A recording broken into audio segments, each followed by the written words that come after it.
Greetings, everybody. We've gathered around the table again today for another episode. And as you can see, and if you've been following along on my Twitter, or not Twitter, on Instagram. Twitter. This guy's got Twitter? Not so much, no.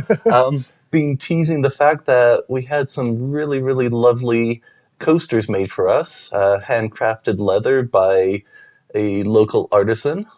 Twin Bar Leatherworks is his Instagram profile. You can check him out there.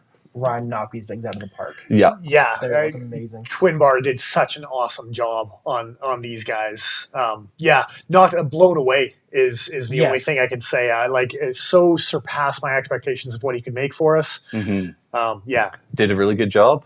Twin Bar really knocked it out of the park on this one. And to tell you the truth, the quality of the programming is not going to get any better. So we might as well make what you're looking at on the table a little bit better. Yeah. So from now on, We're going to be having these guys on the table, so I guess we're not needing these Out with things the old. anymore.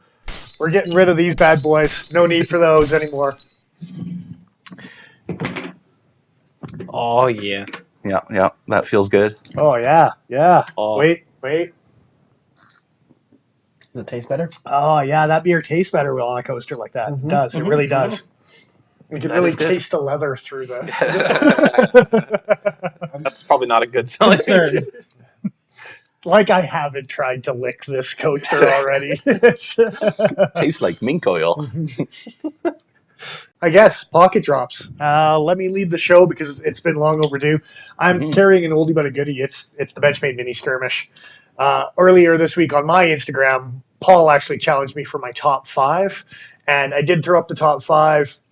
This one doesn't make the cut, but whenever I make a list, this is always the honorable mention. So I'm carrying it this week because of that. Fair enough.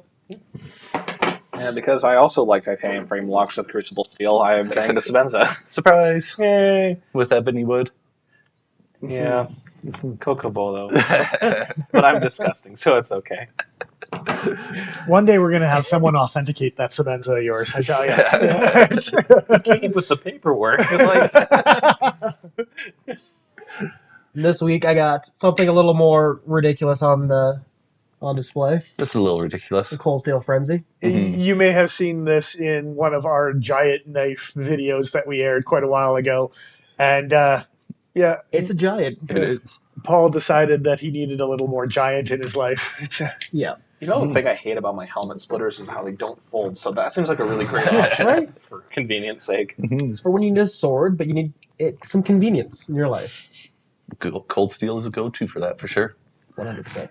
And then I am carrying my Zero Tolerance 456 today. It's a nice one. Fantastic knife. Yeah.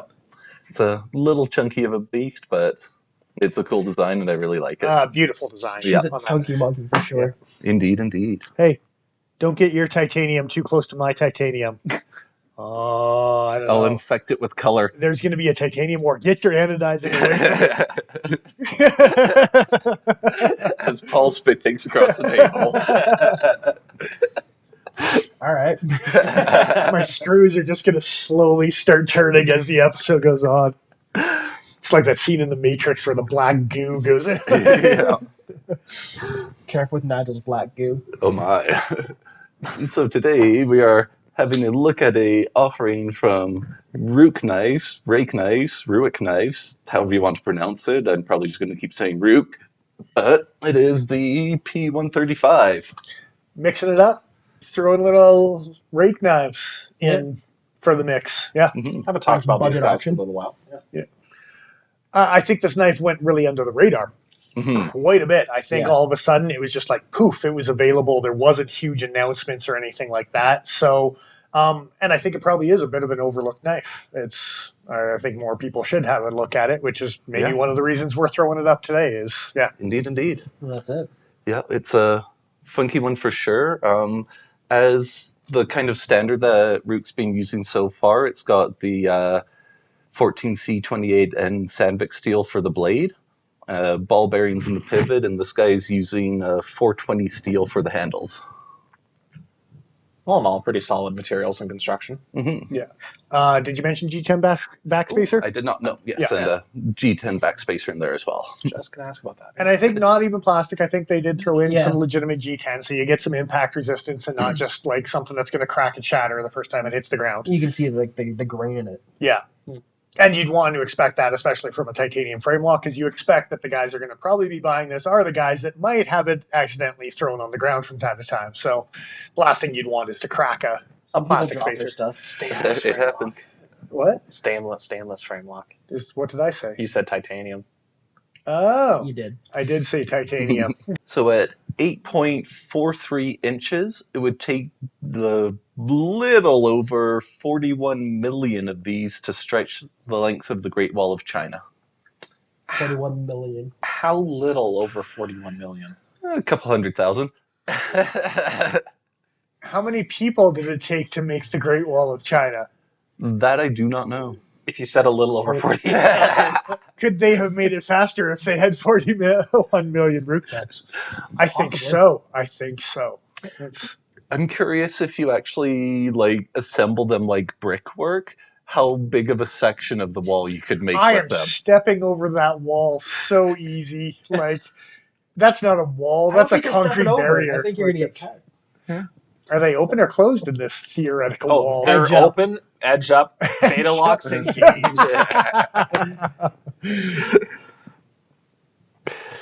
So at a weight of 5.89 ounces, it would take about 20 human eyes to equal the weight of this knife. That's creepy. Yeah. What he said. That's creepy. I think that's creepy. I'm uncomfortable. Oh, I think this goes back full circle about a conversation of consent.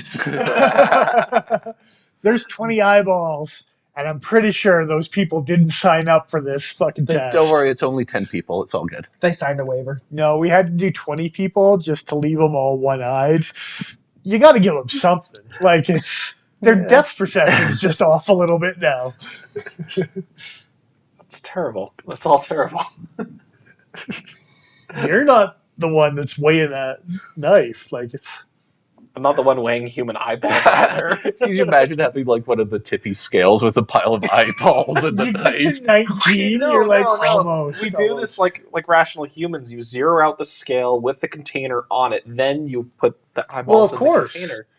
So Like a rational human being Yeah. counting eyeballs. the question is, do you go get a set of eyeballs one at a time, or do you go get them all at once and harvest I a whole hope you bunch? got the right number. Yeah, Just- I'm ballparking No, here, you but this go is how around- many eyes I You need. just go around with a cup and a melon baller, and that's how you do it. This tangent is ridiculous. Although I will say, for the price of what you're still getting one hell of a knife, for sure. Most definitely. And it's certainly reminiscent of more expensive titanium frame locks that are out there. Most definitely. There might be some reasons we had Nigel bring up the 456, because there definitely is some comparisons. I almost brought mine today, too. For that reason. Yeah, they definitely have very similar design features to them, but the Ruike one is a little more squished down, stretched out version. Yeah. Yeah, a little more of a budget, but really kind of fills the same role that the ZT456 does. You may be questioning why the pocket clip is on the wrong side. It's not It's on the wrong proper side. It's the way it belongs. It sure Y'all does. just need to deal with it. Yep. Ruike, on the other hand, decides bastards. not to let us put it on the right side. And we'll get into that later. But Yeah. They leave the pocket clip on the correct side. They leave it on the right side. That's what I said. No. Terrible. Thank you. something I think we can all really agree on with this guy, and Ruike seems to consistently be able to throw in some serious milling as well as some ball bearing systems on a very budget-friendly model. Yes. You do the internal milling that they do on this particular knife, and you do not see that in sub $100 Canadian knives on the market. It's rare, few and far between. Much less on a stainless steel frame lock, something that, stainless steel is pretty hard to machine in a mill. So, I mean, it's an expensive process to do. Yeah, and even the chamfering on the corners. Like, The fact that this stainless steel version comes in lighter than the titanium offering from the Yeah. ZT is pretty awesome too. yeah, definitely. I think that also is attributed by the width. Of course, More material there, as well as blade stock thickness. no internal milling on the titanium either. Is this just slabs on the Yeah. 456? Yeah. Interesting. Okay, yeah. So again, even on a $200+ knife, you're not getting the stuff that you see on a 65 MSRP Canadian That's it. for this bad boy, right? So And as far as one of those neat, weird little touches that Ruike has put in, watching Nick Shabazz's disassembly videos, he was mentioning and pointing out that little nylon washer that's on the outside of the scales. And his best perception was it was a little bit of a shim for whatever reason because of the machining. yeah, and the fear of that was that if you take that Teflon washer out, they cheated by using another pivot screw or something like From a that. different knife. Oh yeah, and trying to keep it budget, they did that, and he kind of knocked it negatively because of that. With the fear that without that you might have some blade play without that extra spacer. A small part, easy to lose if you disassemble. It makes sense from that perspective that he was worried about it. But what's it actually there for? As near as I could tell, taking it apart, it seems to be to keep the screw from backing out of its own threading. So just for continuity's sake, we did actually remove the male end of this, the pivot screw, just to see if Shabazz had a one of only they threw it in there because the fittings didn't quite match, or was it a consistent thing across the board for this 135 model, right? Yeah. And it, sure enough, we did see it, we did disassemble it, but reassembled it without it in, and the lockup was still ridiculously rock solid. We just wanted to test it. Yeah, like no blade play, no nothing. The screw didn't sit any more awkwardly than it had before. It sank a little bit lower just because the washer wasn't there, but it doesn't seem to affect functionality. Yeah. So our best guess is repeated opening and closing of this knife might vibrate the screw loose over time, so the washer should grip things. An alternative to Loctite. I was going to say, yeah. Ultimately. A clean alternative to Loctite. Yes. Don't have to worry about overdoing it, the Loctite spilling into the pivot at all, getting into the bearings or anything. Yeah. A lot easier to disassemble when you want to because it's not locked in. Yeah, and I'm really hoping that more people notice that because of the comments that Shabazz made on his video. I think people might actually knock this knife for shoddy construction. Yeah. And I really don't think that's the case. Like we said, when we took that Teflon washer out, beautiful. Yeah, you couldn't tell the difference. No, not at all.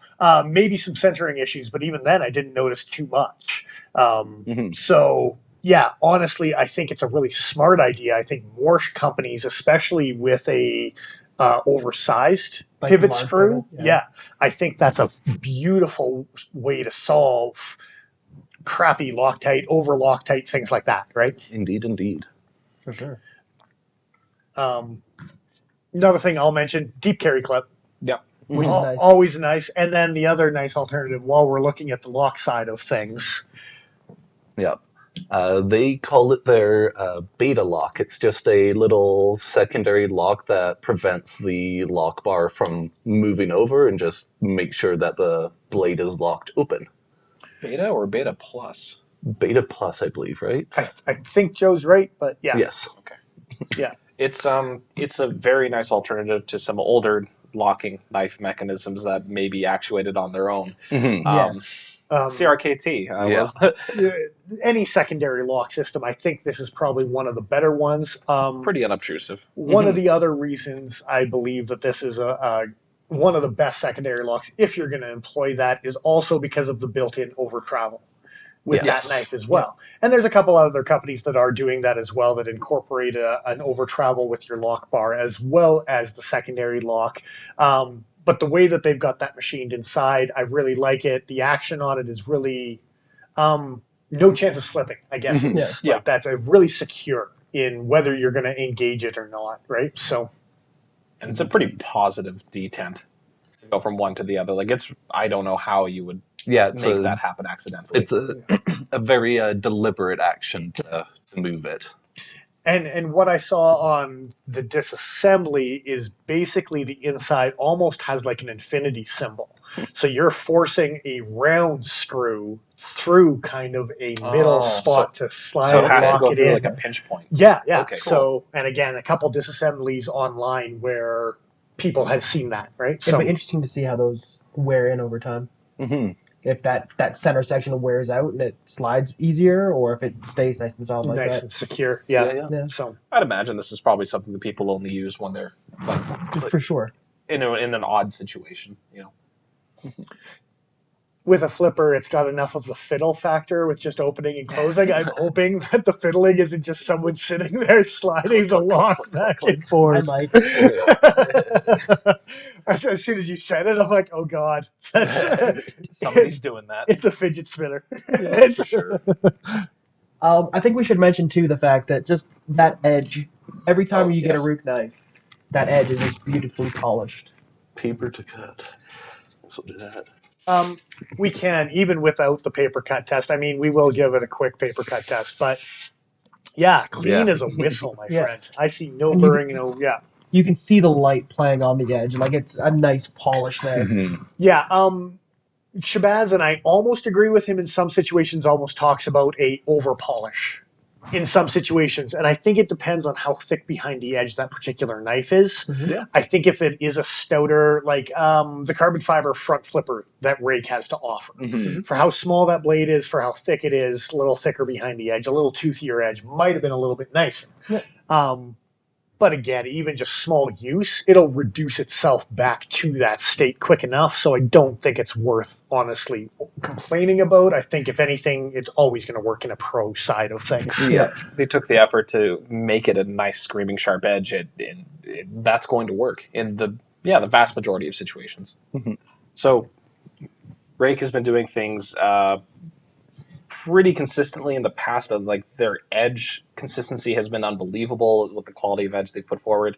Unfortunately, it seems like their QC is slipping in a few different areas, at least that we've noticed recently, and it's come to light in this particular model. I think it does go hand in hand with the popularity of Ruike knives recently, and Increased demand is definitely going to, especially within the last 12 months or so. I think they've really exploded on the North American market. I think people really know this brand is a really good budget go-to brand, Yeah. Mm-hmm. and they've been holding their own in that market. But I think we're starting to notice some things that 12 months ago Ruike knives and today's Ruike knives Did good that time, but one of the major things that we've noticed has been starting to be a little hit or miss is the bearing system that they have. The action with Ruike's ball bearings normally has this reputation of being super awesome, really quick and smooth to open and close. But as you can see, Nigel trying to play with the knife here, not exactly. Doesn't really want to shake shut. Keep in mind how big that blade is. That should be drop shutty with a standard Ruike. You would think, ball bearing yeah. system. Mm-hmm. And I think with the proper cleaning and maintenance, you probably can make them that Yep. smooth again. But it seems like the QC out of the factory has been letting some stuff go just to be able to get some extra stuff on market to appease the crowds. The final polish kind of idea. Yeah. You bet, yeah. Well, I'll reference the Nick Shabazz disassembly video again and point out how much schmutz and grime was in the bearing system and stuff that he wiped out when he did disassemble On it. a new knife. Yeah. Right? And I do want to say that that's not the first time that we've seen that in one of his disassembly videos on him cleaning out some schmutz. Mhm. And from the first couple that I played with 12 or 14 months ago when we first got our hands on some Ruike knives, the weight of this blade, there's no way this shouldn't drop shut as much as the Fang, or I think it was the 138 is the Tanto blade. Yeah. No, it's on roller bearings, so a little bit different of a mechanism, but still, Yeah. it's not where it should be. The Hussar, with I how was thin going of to a say, my blade that Hussar is. drop shut. Yeah. Real nice. But you can hear the action That's on. that's this the one. that's the other thing. It almost sounds kind of gritty, not quite gritty, but very close. Like you can Mhm. hear resistance as you're actuating the blade. You can hear metal on metal kind of sliding past each other. Yeah. It's not a clean action. No. Yeah. which is disappointing just given the history of what the brand's done so far. And the other thing I will mention as well is in the ball bearing system itself, we've watched a couple different disassemblies that are already up online. And in one case, it seemed to have like almost a JG10 clear plasticky see-through housing for the bearings. Yeah. And then in another video, it had completely black ones. Yeah. Very confusing to see that sort of variance within the same run of a knife. So, yeah, I don't know where it changed, when it changed, which one changed to the other one. I'm very curious. Or what the difference between them is. Yeah. I also am curious if it was like a hard change where they were this and now they're that, or if they're going back and forth between the two, right? Yeah. That's a good question. For our mileage, this appears to be the more jade sort of see-through plastic, at least from what I could tell. I believe so. And I believe this is one of the newer models, so that leads me to believe that maybe the black one was the first generation model, and Would they make switched to Yeah. maybe something. Maybe the jade had less friction or something like that, right? So Yeah. Maybe they could just get their hands on that color. And there's just nothing different. price It point might be. alone. Yeah. Yeah. Yeah. So one of the other little quality control things that kind of noticed with this one that they've been starting to slip on a little bit is there's just been a few little milling things, like the corner of the cutout for the secondary lock there. They actually left that corner little protruded, and it's starting to mushroom out from where the lock's hitting it. Hopefully we can get a close-up picture to actually Yeah. show you guys what we're seeing there. But Just the mirrored lock in bar there. itself was not machine clean enough, so the beta lock is actually hitting Yeah. the cutout of the lock bar every single time. And changing the shape of It's that mushrooming cutout. it. It's Yeah. straight up Mhm. mushrooming in the lock bar. Haven't actually noticed that. I wouldn't mind taking a quick peek because I have a couple of ideas as to why that might be. Yeah. But the reason why I wanted to look before saying anything is because I think that could be part of, again, trying to get stuff out the door before it's necessarily ready. Yeah. Even in the case of not changing out your tools when they're 3D machining yeah. that little relief. Like it could be that, oh, this part would normally be, or this tool would maybe make like 100 or so parts, but we're pushing it to 125 now because we need to get the quantities out. Yep. Yeah, okay, that's... Yeah, this one has it too. The other thing that I noticed is the pocket clip. The hole cutout for the pocket clip is larger than the pocket clip actually is, which is strange.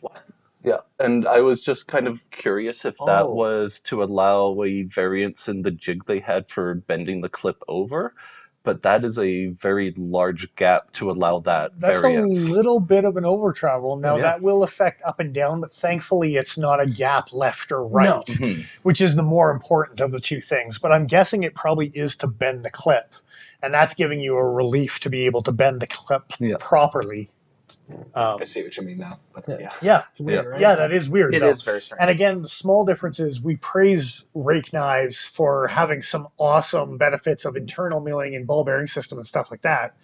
But it's little tiny stuff that you do see that you're like, oh yeah, that's why it's $75. Oh Mhm. yeah, that's why it's $65.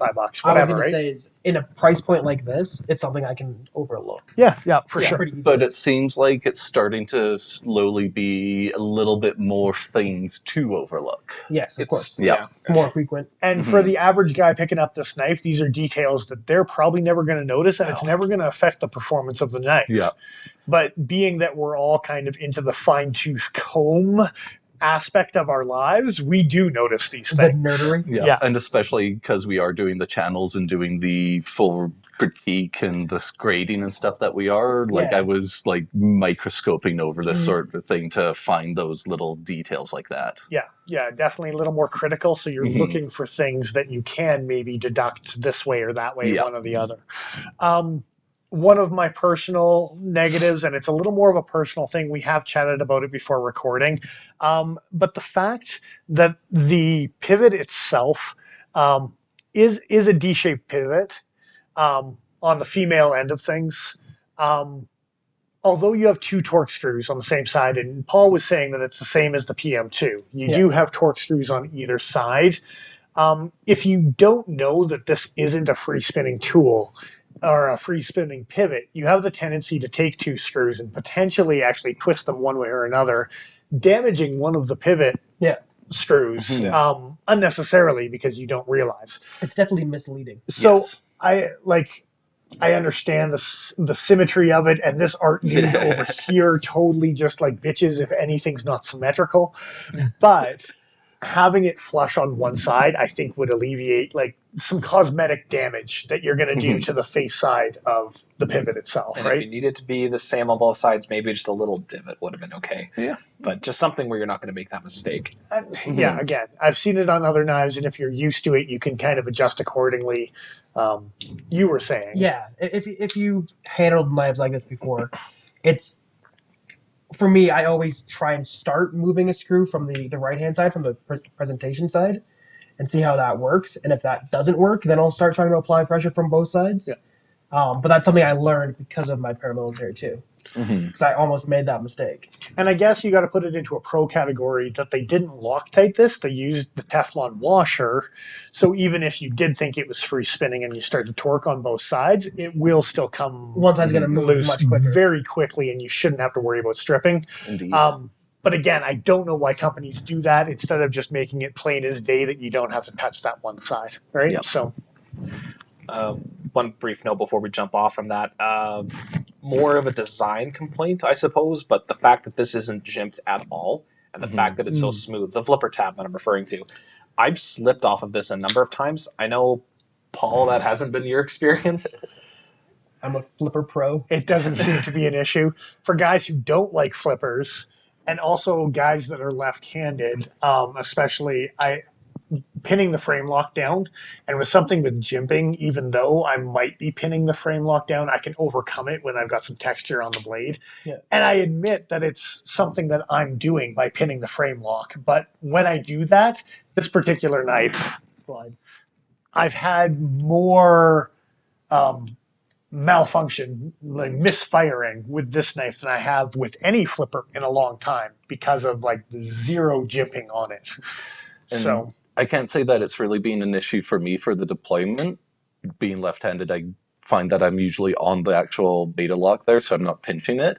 But for me, it's going to be a trade-off of, do you want the jimping or do you want it more aggressive in your pocket and having the flipper pecker in your pocket feel thing going the on? gym pink. I was gonna say too. I've been playing with that Boker Quaken a lot recently, and it's flippers the wrong way around and completely smooth. So I've had some practice. yeah. And then Understandable. Nigel was also talking about over jimping when it's in like the full grip and that it too, yeah. actually hurting the index finger. I do believe there is some middle ground to be had. Yep. And I was playing with that knife a lot yesterday, and my thumb was pretty chewed up because of it. yeah. I do think that I would personally like to see, I think Joe as well, a little bit of a middle ground jimping on that knife for a little better deployment that it has. Something more like Yeah. on You the bet. spot. Oh, it You doesn't, bet. it doesn't need to be crazy. It just needs to, give a little bit of purchase. Little something, yeah. A little bit of purchase. So yeah, I guess we're gonna start with me, where we're starting kind of on the nice side of things. I gave this probably the best score out of all of us. I actually gave it a 79, which is a solid B. Not bad. Yeah, the only thing that it really lost points on, I gave it basically 8s and 9s, but fit and finish, I gave it a 7 in the objective category, just because there are certain inconsistencies with the dirt inside of it, and some of the milling on the inside being not as clean as it could be, and then some of the stuff on the outside too. Well, the mushrooming on the lock bar Exactly. is definitely something that you noticed for sure. And then across personal, again, it's mostly 8s and a 9, and then material choice for me.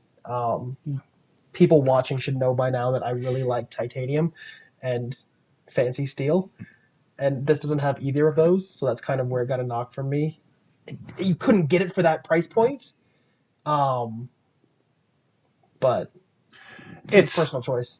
It's like a IndyCar racer grading It's not fair. a Toyota Corolla. Yeah. And as much as it's a nice, reliable car, when you're asking someone that races Indy cars to grade it, you might get a slightly lower grading system than what's out there. So That's it. take it with a grain of salt for the Yes, four guys sitting around. It doesn't change the greatness of this knife in any way. That's why the B kind of exemplifies that, I'd say. The B shines through.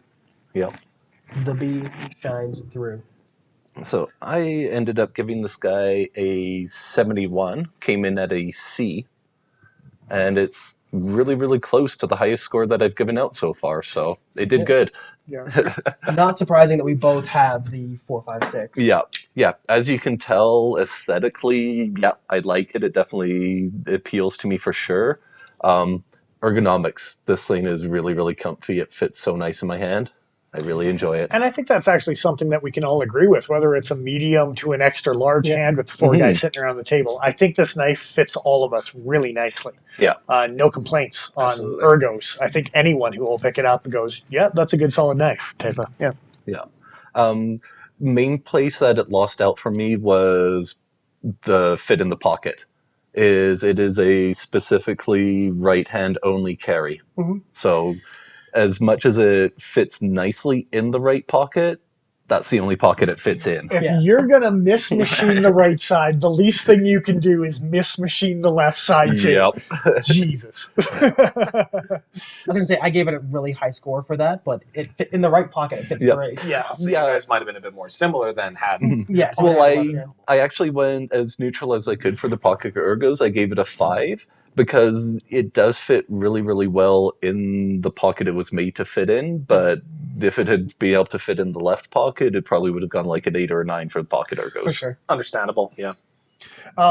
So for myself, I think I scored it the lowest out of all of us. It came up with a 66. It did get a C- for me. So for me, overall, it's not a bad design.